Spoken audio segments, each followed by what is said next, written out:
Tani kunda na tayo ya te yo ba yon do ki vichin ya no nya shikando.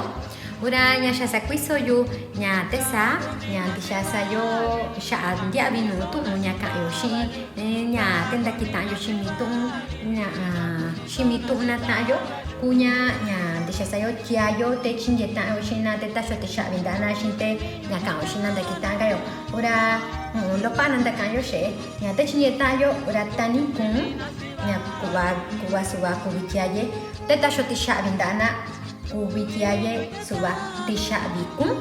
Ura te nya ka yo shina da kita ga yo te da kita yo shimitona ku da kita yo.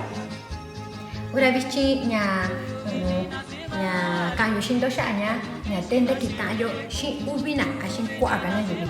Ura suba ke kubikiaye da te chinje ta yo shina tani kundo te tasho te sha bindana te sha bindo te ka yo shina da kita ga yo da kita yo suba ke nya kubi nya kiaye.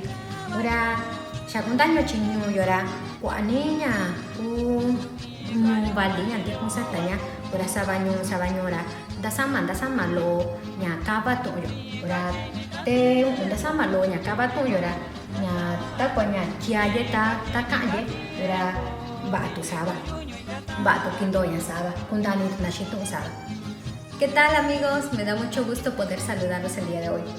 Ya en un video anterior les había compartido algunas palabras cuando nos encontramos con una sola persona, como el saludo, como dar las gracias y cómo se escribe y se dice nos vemos o hasta luego en Tunsavi, variante de la montaña alta del municipio de Mictlán Guerrero. Bien, pues el día de hoy les voy a compartir cómo se dicen las mismas palabras pero en plural. Saludo, tani kundo, gracias, tisha bindo, nos vemos hasta luego, dakitayo, sí, se escribe igual como cuando te encuentras con una sola persona o de dos a más. Se escribe igual y se dice igual, pero también puedes decir dakitayo o dakitagayo. Muy bien, espero que les haya gustado este video. Muchísimas gracias y hasta luego. Tisha benito natayo dakitagayo.